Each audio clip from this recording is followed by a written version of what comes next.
ito ay rated SPG. Striktong patnubay at gabay ng magulang ang kailangan. Maaaring may masiselang tema, lengguwahe, karahasan, sexual, horror o droga na hindi angkop sa mga bata.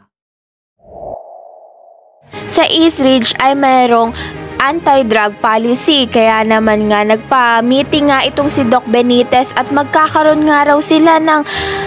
urine test para nga malaman kung sino nga ang may addict, dahil nga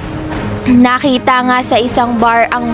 10 morphine, dahil may posibilidad na isa sa mga nurses at doktor dito sa East Ridge ang addict at gumagamit nga nitong morphine. Nang si Doc Lindo na nga ang magtetest ng urine ay binantayan nga siya ng isang nurse at hindi nga pwedeng isara ang pinto, kaya naman nagalit nga itong si Doc Lindon at malalaman nga na siya ang gumagamit ng morphine at mahuhuli nga siya ni Annalyn, at galit na galit nga itong si Doc Lindon kay Annalyn dahil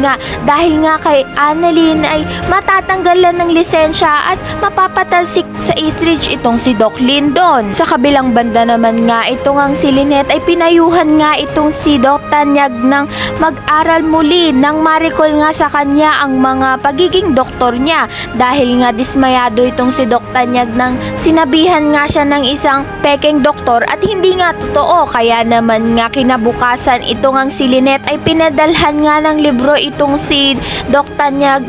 na tungkol nga sa first aid para nga makaaral nga itong si Doc Tanyag.